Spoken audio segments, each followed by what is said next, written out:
That's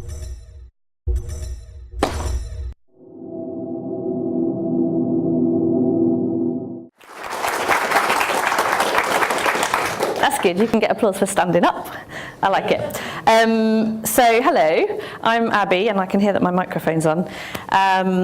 And I'm here with Tim and also Brian Grellman from City University London and Aviva, and also Madeline Pritchard's here from City University as London as well, so we're representing. I'm going to tell you about a version of the accessibility posters that we've done. You're going to flash numbers up at me, aren't you, when it's my time? Sorry. I'm going to tell you about a version of the Do's and Don'ts accessibility poster that we've done to support you to give access to users with aphasia. So I'm going to tell you a bit more about that now. But, as I say, I'm not just stood up here on my own. Well, I am stood up here on my own. But I've got all of these people who I'm representing alongside me. So Stephanie Wilson, Jane Marshall, Timothy Neat, Brian Grellman, Tessa Lancashire, Julia Galliers, and Madeline Cruz, to name just a few, have all been involved in this ongoing work starting back in 2010 with a collaboration between human-computer interaction design at City and language and communication science. Fun fact, I'm a speech and language therapist, so I never get to put my hand up when you ask what profession people are from.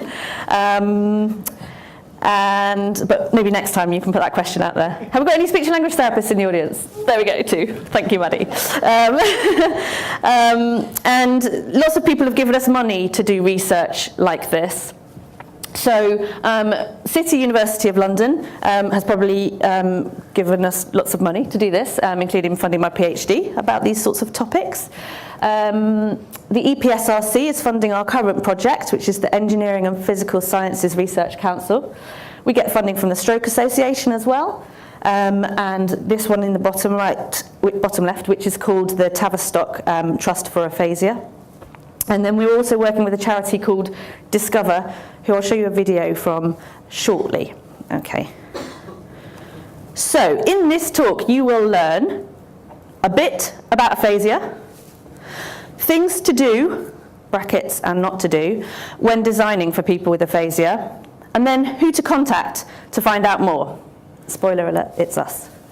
Oh, I'm giving away the ending now. Right, so first of all, I'm going to do one of those hands up things. I'm going to ask if you've heard of aphasia. You're right, it's about half. Yeah. So that's really good, though. So don't worry if you haven't heard of it. I'm going to give you an introduction to it now. And also, if you've heard of it, you might have read about it in a text, and you might have a textbook, and you might have read about it as Wernicke's and Broca's and various different kind of syndromes and descriptions, or you might know about it because you know somebody who's been affected by it. I'm going to tell you a little bit about it sort of from the more human perspective. Critically, aphasia is the result of a brain injury, so it can come as a result of a tumour or an injury from a car accident or something like that, but most commonly it arises as a result of stroke. What it does is it damages the bits of your brain which control your ability to use language. But your intellect remains intact. So if you want to think about an example of what this might be like, it's a bit like if you go to a country where you don't speak the language and you can't express as much as you're used to being able to express in your native tongue, and you can't understand as much as you're used to being able to understand in your native language. And that doesn't just go for your ability to produce speech or to understand speech. It also relates to your ability to read text and to produce text. So it's quite critical that this affects all four modalities. Some other factors about this, I think here's one. I did a pie chart. 1/3 of stroke survivors have aphasia. That's a lot. And surprising, given that it affects 1/3 of people who've had a stroke, and that it's more prevalent than Parkinson's disease, that far fewer people are aware of it.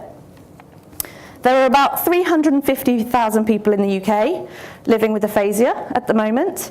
That's the equivalent of Bristol. So there you go. Some other facts to think about are that it affects everybody slightly differently. Some people might be able to express themselves quite well verbally, but have problems understanding what other people are saying to them. And for other people, they might not be able to produce any spoken language at all. Similarly, the different modalities, speaking, understanding, reading, and writing, can be affected to varying degrees. So if you're having a problem with speaking, you might be able to write a single word to express yourself instead. But what's more impressive way, or a clearer way of explaining a bit about aphasia, is to introduce you to somebody who has aphasia. So I'm going to show you a short video now that's been made by a charity called Discover, who are partners with us on a project that we're doing at the moment. And this shows you the challenges of communicating when you have aphasia. Right. All being well, this should work.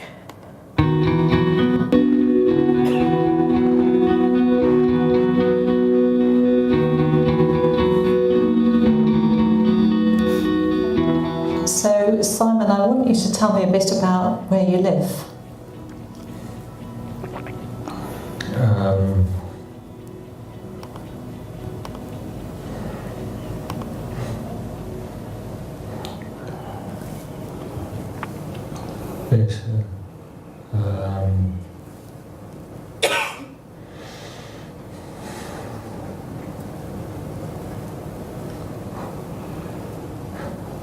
What sort of house do you live in?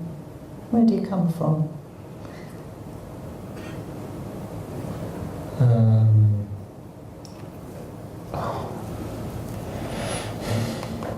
Okay, so you can see there that Simon's having problems expressing himself, and that Rosemary, who's talking to him, is asking him some questions, but he's not responding, he's not able to respond fully. So I'm going to contrast that now with a change of tactic from Rosemary.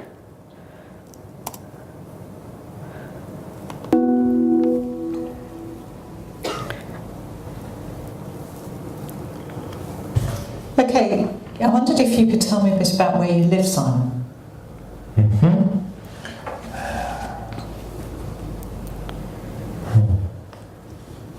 Does that help, or you want to try this one? Okay. Yes.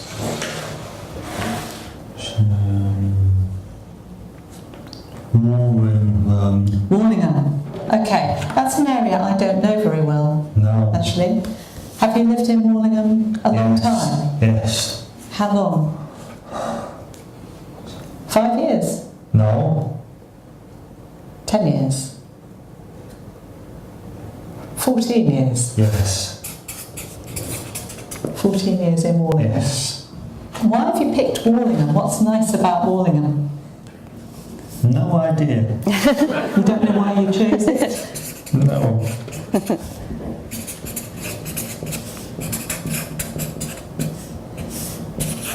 Was it for any of these reasons? Was it because the schools were good? No. No? Or good shopping? No. To do with your work? Where you needed to be for your work? Possibly. Yeah, possibly. Okay, so what you can see there is an example of contrasting types of experience for Simon, that in the first instance, his language was really inhibited. But in the second instance, Rosemary used supports such as visual supports, a map. She used clarification to check that she'd understood what he'd said. He was able to use gestures to show numbers to convey himself. She used closed questions so that he could say yes or no in response. And she wrote some words down that he could point to or say yes or no to. So, you know, she used a variety of methods. Now, I put it to you that we could approach accessibility similarly from a digital perspective. So, aphasia commonly impacts upon technology use. people who acquire aphasia after a stroke can go from being very skilled, very confident, very competent computer users to suddenly hitting a brick wall and really struggling to engage with technology that they've previously been very competent at. And so my notion is that if we employ accessibility techniques, then we can achieve similar results to that which we've just seen with Rosemary talking to Simon, that you can support him to be much more expressive, to achieve and express himself. So I'm going to give you a little bit of an introduction now to our poster. So Andy, I'd be delighted if this appears on the BBC wall for all of your future iPlayer considerations, and similarly for anybody else. So this is very much in the style, and we say thank you to Carl Wypun and the Home Office for sharing their poster template. This is very much in the style of the other posters, and we've specifically thought about what we've learned in the years that we've been doing aphasia research about how we can make digital experiences more accessible for people who have aphasia. And I think just at this point I want to say, going back to something that Sarah Richards said at the previous meetup, that accessibility is usability. So although we're only talking about 350,000 people in the UK or 2 million in the States, the impact that making adaptations to make something accessible for people with aphasia will also improve usability more widely for people who have English as a second language, people who have low literacy, and any number of other circumstances, or people who are very busy. So I'm going to talk you through those a little bit now.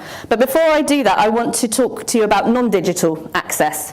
So as you can tell, aphasia is like a language difficulty, and therefore adapting your language is critical to making your content accessible to people who have aphasia. So the Stroke Association did this beautiful piece of research, and you can download the Accessible Information Guidelines from the Stroke Association website, which give you 5 handy tips for making written information, accessible to people with aphasia. First, key is to make a short message. Second is to use clear sentences. 3, use easy words. 4, a good layout. And 5, make a set. So what make a set means is if you're talking about a series of ideas, rather than presenting them all on one page, you present one idea at a time, present the next idea on the next page, and make it look consistent so people know how to interpret the information they're being presented. But we're interested in making accessible decisions for people with aphasia. If you could tidy that bit up in the text, that would be great. Thanks.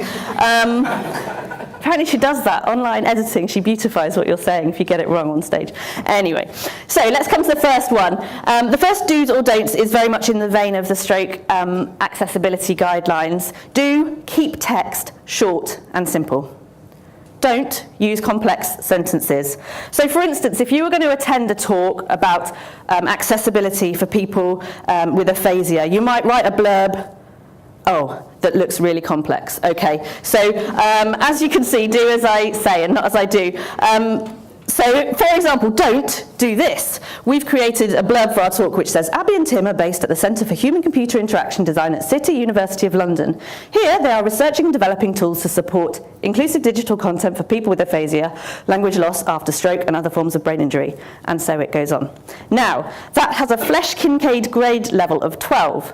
Flesch-Kincaid grades go from 0 to 20. 0 is really, really easy. 20 is really, really hard to read. If you want to make something accessible to people with aphasia, you should aim for 5 or less. We've failed. So let's change it into something more accessible. Okay, here's a version which has a Flesch-Kincaid grade level of 5.6. By the way, you can check that on Word. If you type something in Word, you can check the reading level. So here's an alternative version. Abi and Tim will give the second talk. Abi and Tim work at City, University of London. Abi and Tim will tell you about aphasia.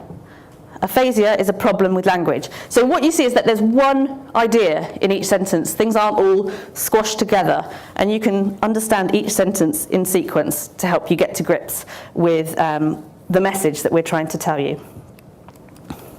Now, what I do see happen when Alistair does his hands up thing is that user researchers and things, lots of hands go up for that. So, as you know, I'm not a user researcher, so I'm going to tell you about user researching now. We carried out some usability testing at City with 4 people who have aphasia, and we looked at 4 key social media tools. These are Facebook, they're on the next page, hold on. Facebook, Twitter, Tumblr and Pinterest, okay? We included 4 people who were living with aphasia. They had mild or moderate aphasia based on a standardized assessment of aphasia. There was 1 female and 3 males. Okay, so we did 8 testing sessions. Each person tested 2 of the apps. So they might have tested Facebook and Tumblr or Twitter and Pinterest, depending on who came along. For each app, they explored 16 key tasks, which you could apply across all of the apps. So starting from things like opening the application and exploring the home feed, through to creating content and writing a bio. And as you might imagine, we had to adapt the methods for usability testing a little bit to achieve this. And so you're going to see an example of that coming up. Now, the outcomes of the usability testing, which were moderated and analysed very helpfully by Brian Grellman, he's sitting here with us, was that participants encountered a total of 73 instances of usability issues. 57 of these were major, so they encountered issues which prevented them from completing any of those 1 of 16 tasks. 16 were minor, so they delayed people in completing. So this usability testing highlighted some key usability problems which we reflect in the poster. And I'm going to give you an example now. So one of the problems that some people with aphasia encounter is an inability to filter out noise and distractions, if you like. So when you encounter a screen that's very busy, it suddenly becomes impossible for you to negotiate. It's almost as if there's a linguistic component. So this isn't an immediately linguistic problem, it wouldn't seem, but it does seem to be something which affects a lot of people with aphasia. So I'm going to show you a little video now of Lynn testing. Oh, look, I can tab between these, can't I? Alistair showed me that beforehand, very helpful. Right, so what I've done here is we're looking at Tumblr. Now, we looked at Tumblr, Pinterest, Facebook, and another one, Twitter. And actually, the problems were pretty much universal across all of these. So I haven't picked on Tumblr for any particular reason. I just had a nice clip for this one. But what you're going to see here is the effect of having distracting content on your page for someone who has aphasia. Purple. So how might you show that you liked that? So I'm trying to get her to like a post.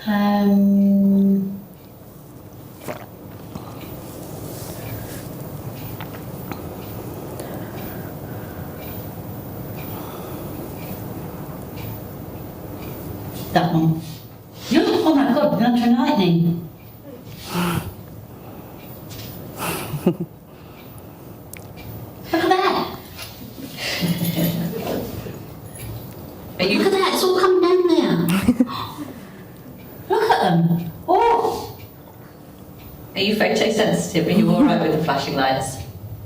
No. Oh, they look like Claire. She's dressed up. No, I'm going to go that one. Okay, so let's say you've seen that, and you know how on Facebook you put like the smiley face and all that stuff? If you wanted to show that you liked this, what do you think you could do on this programme, on Tumblr here? How do you think you could like that something?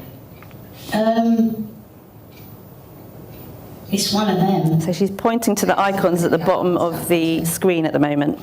Would it be this one? No, that one is. That's the...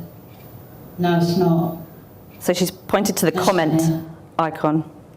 Okay, so what you see here, she was very distracted then by all of the other content that was coming up, and it was limiting her ability to interact with that task.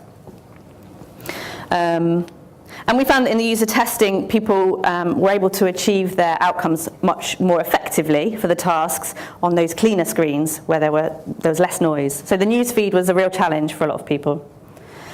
Okay, and what you might have started to see there was our next one, which is a finding that we had. Do include a text label with every icon and don't rely on text or image alone. So the problems with processing language can also extend to processing symbols and extracting or abstracting information from non-clear information that's come to you. So now you're going to see an image of Lynn having a look at what's she trying to do. She's trying to make a comment on a picture that I've made on my profile, on my Tumblr profile, of some ducks on a cake, because what else is the internet for? Okay.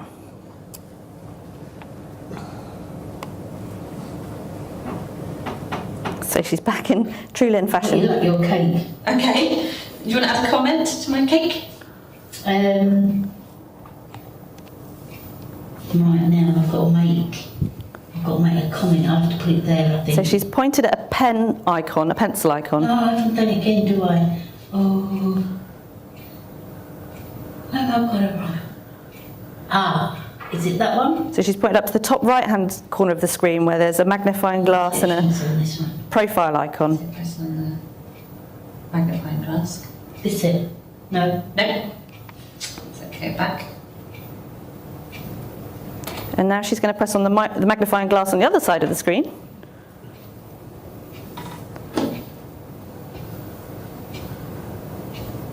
Not that high. So as you can see there, those icons provided no assistance to her in trying to achieve that task whatsoever. And so we found that where people really successfully interacted was where there was an icon which was annotated with a keyword that they might use to support their understanding. So it's more difficult to learn and abstract meaning from symbols as well as complex sentences. Okay, next one. Do let users control the pace of the interaction and don't use timeouts. So I forgot to mention at the start of this that the sort of research that our do's and don'ts poster comes from a number of sources. We've investigated mainstream technologies like the Facebook and Tumblr apps and things that you've seen, but we have also over the previous 8 years been developing custom therapy tools and technologies that we've co-designed with people with aphasia. And throughout that process, we've learned about the importance of letting them control the pace and not having items which appear on a screen and then disappear quickly or that automatically progress.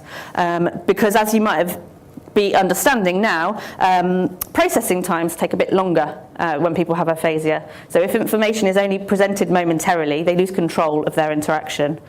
So some tips about how you might achieve this. Allow users to progress quickly or slowly. I give them control of the pace. Include regular pause points where people can stop, take a break or reflect. Allow them to go forwards and back so they can orientate themselves in a situation. And then, if all else fails, give them a means of escape to a known safe place. So they might be in the middle of something and go, right, I have no idea where I am now, what's happening. Give me a home button so I can go back to an anchor point that I know. Okay.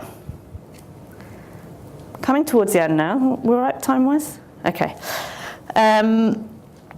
Do limit the number of steps that you ask people to take, and don't and avoid complex user journeys. So you can see these really are kind of usability things. But we saw that for both custom technologies, which we've explored.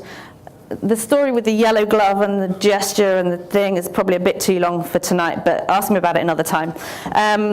So with custom technologies or mainstream technologies, then you complex user journeys really struggle. People really struggle with big hierarchical menus, hidden drop-down navigations, and very complicated things. So this is the point at which we suck up to our sponsors and say, oh look, so one really good example of how to allow somebody to control the pace and help them understand exactly what's expected of them, very much under this guidance, comes from the gov.uk website.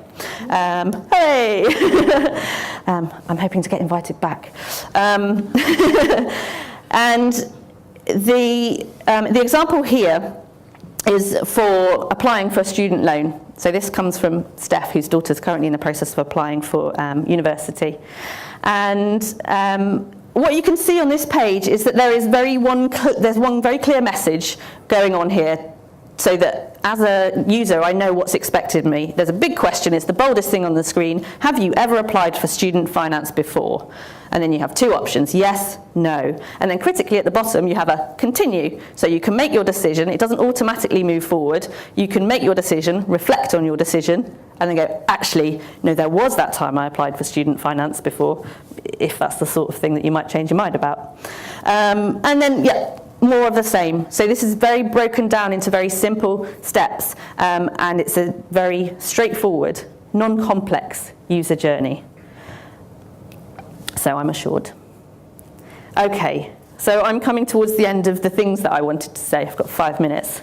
I might stretch out. No, I won't stretch out, don't worry. And finally, undertake user research with people with aphasia. Please, please, please. If you want to make your content accessible to people who have communication difficulties, then do user research with them. And you're thinking, I know this, yeah, but it's really hard to do that, right? So that's where we come in. We have spent a long time thinking about this at City University. So there's people like me and Tim and Steph Wilson and Jane who are all working on a project at the moment around developing content creation tools for people who have aphasia. And periodically we'll do workshops and things around this topic about how you can engage users with aphasia or language challenges in your user testing. And it does involve some adapted methods, but it makes your content so much more meaningful and accessible. So I think that's about me. So if we go back to the beginning, hopefully you have learned a bit about aphasia. By the way, it's Aphasia Awareness Month this month. What month is it? June. So hooray for all being a bit more aphasia aware this month, and good timing. You've learned some things to do and not to do, brackets, when designing for people with aphasia. And critically, you've learned who to contact to find out more. I think that's the end. Yes, so here's where you can find the poster, and here's where you can tweet at us about our most current project. Yeah, that's it. Thanks.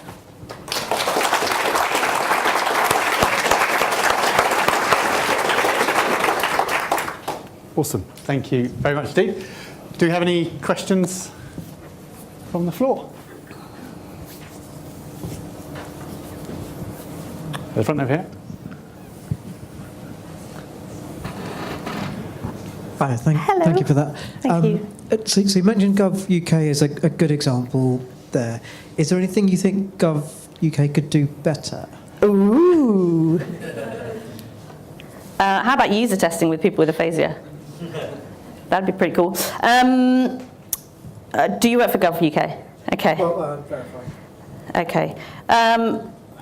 There's lots of lovely stuff on this. I'm constantly impressed by the Gov UK website. Yeah, there probably are things that you could do better, and probably the best way to find them would be through user testing. But I have to say this, as a rule, the Gov UK stands out as a very nice example of well-designed, accessible content for people with language difficulties, in my experience. So well done. Was there a question? Okay, over here.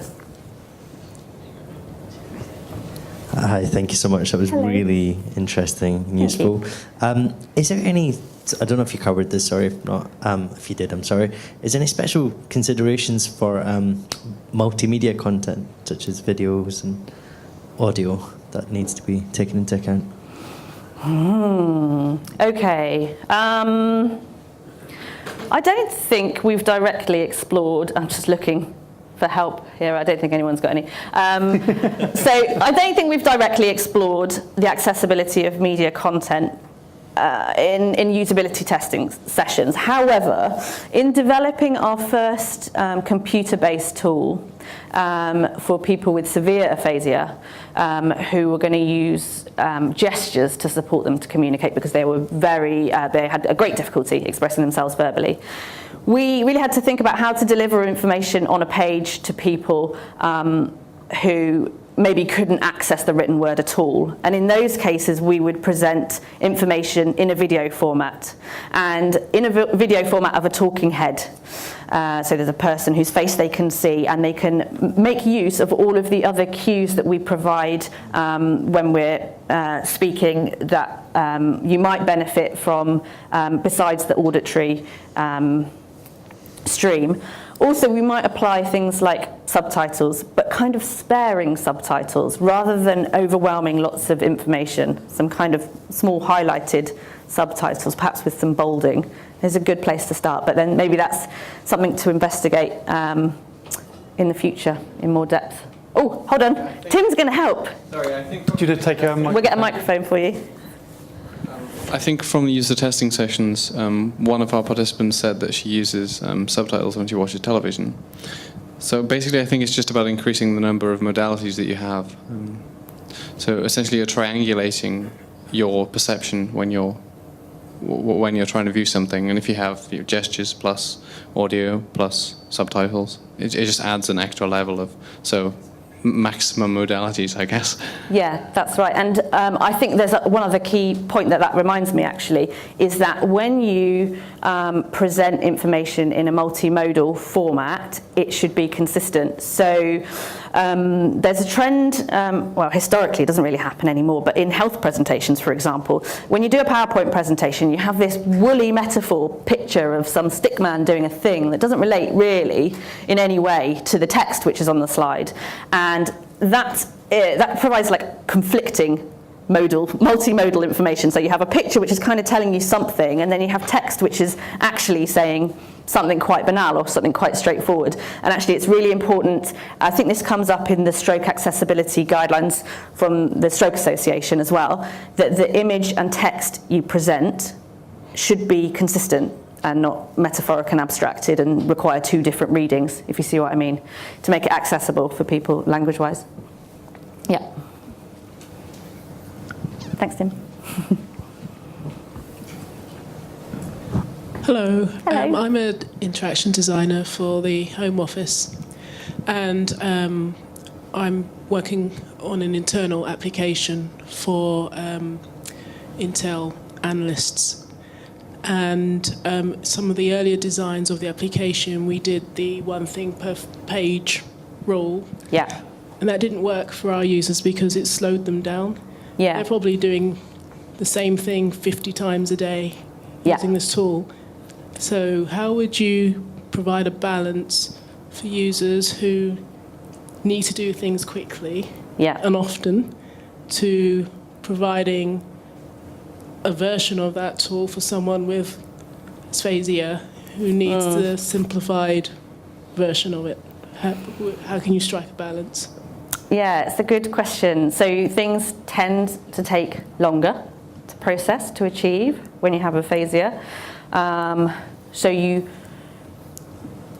It takes you longer between clicks, I suppose. So you might not anticipate achieving as many as 5 clicks. I don't know, it's a bit of a tension. I don't know if there's one solution that might please both masters, if you see what I mean. Potentially one way to do it would be to have several components on a page, which are then clearly highlighted and demarcated to bring your focus to that one. So you could progress through them sort of automatically, and you can still see and navigate between several items on one page. That's a possibility, I think. Thanks. Hi, thanks. That was really interesting. I really enjoyed it. I have a question about your approach to writing the test scenario for the user testing. Yeah. Was there anything in particular you considered, considering this user group? Yeah, loads, actually, thank you. So one important thing to consider is that many people who have aphasia have a right-sided hemiplegia, which means that they can only use their left hand. They can't use two-handed things. So taking a photo with an iPad is very difficult, for instance. So we didn't include any tasks which might require that. Passwords, pretty much impossible for people with aphasia. So we didn't bother testing that. That was a known gremlin. We thought that's only going to frustrate people. We want to learn about kind of what happens once you get past the password stage. Brian, have you got any specific things in addition to what I've said that you think might... So Brian and I co-developed the usability testing schedule. I guess in terms of the actual tasks themselves, we went from tasks that were really common and frequent that they would likely do at home if they were using the app themselves. And that was to help them kind of gain a little bit of confidence as well within the user testing session. And then towards the end was when we presented more challenging tasks, or really infrequent tasks that they might not do as often, like changing a profile picture or adding a description to a bio. Yeah, I think that's true. And just an interesting insight is that changing your profile picture or adding a description to your bio was pretty much impossible for everyone who took part across all of the platforms. So that included a lot of navigation to do and a lot of understanding of kind of abstract concepts and a lot of understanding of kind of weird language that people use. Rather than saying, here's where you write your biography text, it would say, tell us a bit about yourself, or something kind of cool but a bit kind of abstract. So it made it really difficult to understand actually what was expected of them when they got to that bit of the page. Right, there's a question from Sarah towards the back there, and then Jakob.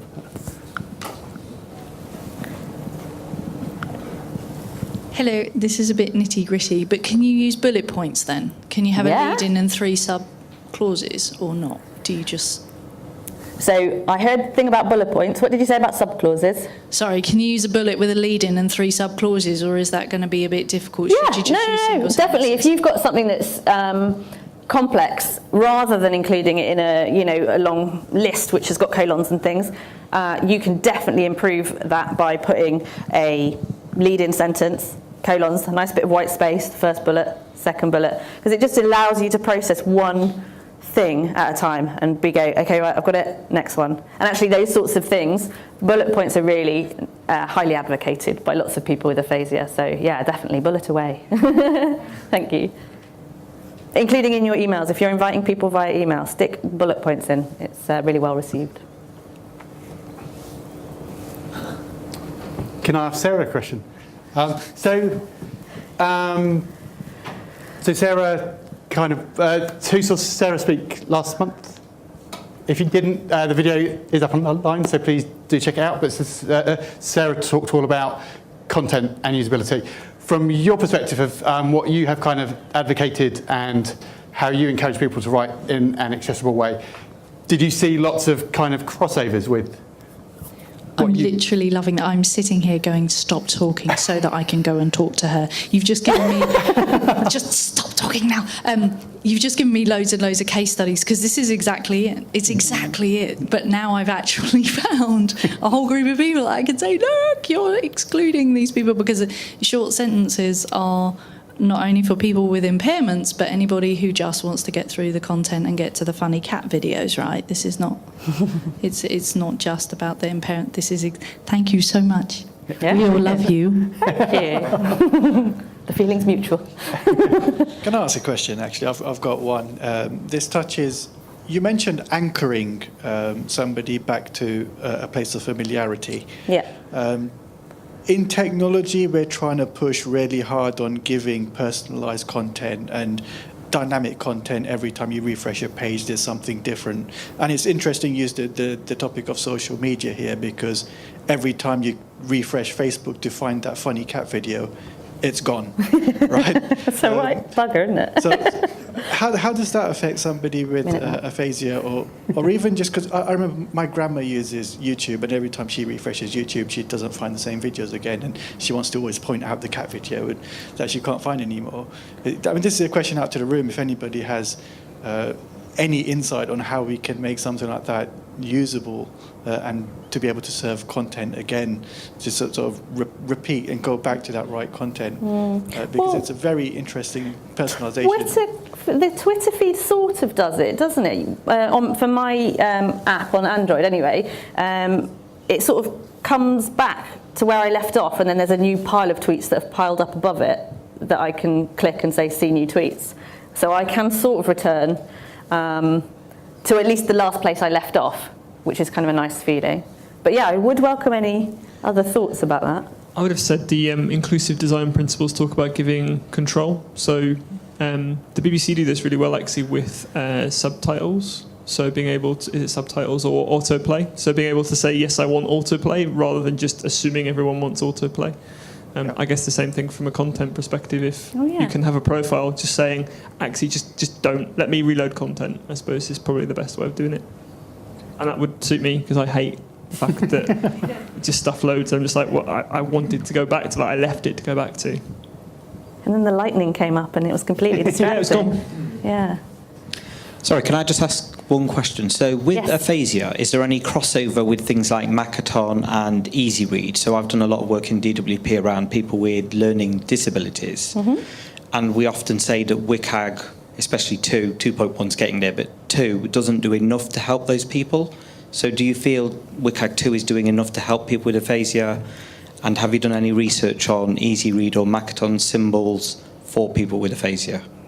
Okay, so when you say Makaton, are you talking about the physical use of Makaton? So like when I say cat, I do a both. symbol for it, or do you mean the symbolised digital? Digital and, say, hand symbols or expressive gestures. So I'd veer away from the digital codification of Makaton, because essentially you have to learn a whole new linguistic code to access it. So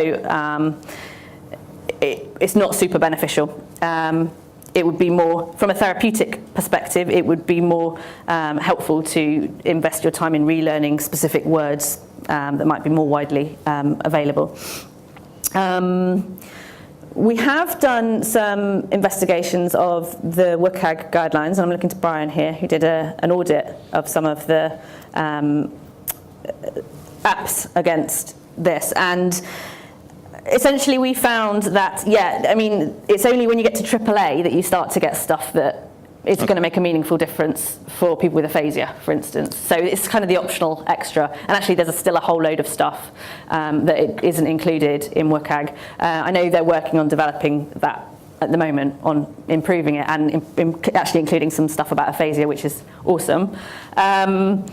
But also, I think one of the other reasons that it's not included uniformly in things like WCAG is really hard to automatically test it. You can't, these sorts of qualities about making content language really readable and easy and accessible, it's very difficult to automate, to automatically test that. So it becomes another challenge and, kind of a subjective. You can't do a yes, it's passed or not without, at the moment, without having a professional look over everything. Just on, the last thing on the Easy Read side of things. Yeah. Does that help at all, or is that incompatible? It's a good question. We haven't actively explored it. They're certainly the sorts of principles that we use as speech therapists if we're creating content, but we haven't actively explored it. To explain what Easy Read is for anybody that doesn't know. Yes, I'll ask you to explain what Easy Read is. So, especially with people with learning disabilities, Easy Read is a very, very simplified version of documents. So DWP did a lot for disability and health strategy with people with learning disabilities, but it uses a lot of symbols, a lot of pictures as well. So rather than say, go to your local job centre, there would be a picture of someone actually walking into a job centre, and it will say things like, go to job centre, rather than it would be beneficial to visit your local job centre. It's very, very simple. It's similar to the sentences you put up previously about what you were doing, but with pictures as well. Yeah, so there's a real tension with some of that stuff that it can feel a bit patronising or condescending for adults with aphasia who... it's a real tension when you're producing content that's more accessible, is like meeting the needs without being patronising or condescending. In terms of adding symbols, so that's right, when I've looked at some of the Easy Read stuff, there are things that it explains for an audience who might otherwise use Easy Read that somebody with aphasia wouldn't necessarily want explained. Which is quite difficult to explain without an example, but I'm just talking about my gut experience when I've looked at these things before. And similarly, the symbols, writing with symbols I haven't seen much evidence of support with that. For people with aphasia, what seems to work better is having like a photo of somebody walking into a job centre. If you're saying he walked into the job centre, is more supportive than having he and a picture of a man walked and a picture of someone walking into and an arrow pointing in and then job centre, which is kind of what the symbol. Makaton kind of writing with symbols process sometimes adopts, which actually probably would produce a bit of noise that would make it more difficult for people to read if they had aphasia. Okay. That would be my take on it. Does that sound right to you, speech therapist? Okay. I'm getting a nod from the other speech therapist in the room, so thank you. We've got one last question. We're just nearly at 9 o'clock, so last question, then we'll wrap up.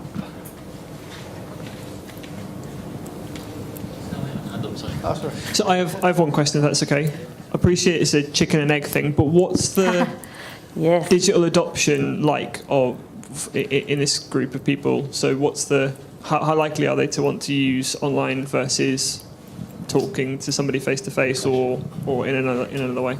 So they use less technology because it's difficult for them to access. There is an impetus for them to use technology because they might be far more socially isolated, less physically able, less socially able, less kind of physically able, but less communicatively confident to get out. And one of the things that sort of digital communication affords is you can take your time to create your message. Face to face, if you're struggling to say something, it's immediately apparent to the person. But if you're writing a message slowly, you can take your time to write it and then post it in your own good time. So there are definite cases for people who want to do it, but a lot of people experience a great drop in confidence when they just hit failure after failure after failure when they go to these systems that they're used to using quite comfortably and successfully, which is where the Inca project comes in. So we're creating a content creation tool for people with aphasia. Sorry, a quick follow-up. Is there sort of support for companies who want to improve from a service perspective? So we've kind of talked about digital and we've talked about written content, but is there some stuff from a service point of view for people who do then want to be social, who are able to be more social? Oh, yeah, there is. There's a really nice charity. There are a number of really nice charities. One of them is called Aphasia Reconnect, and they do training. They go in, and that's basically largely driven by people with aphasia and other speech therapists, and they can go in and do training about how businesses can support people. I think that's right, something like that, yeah. So Aphasia Reconnect, look them up, they're great. Thanks. Brilliant. Thank you so much. Put your hands together.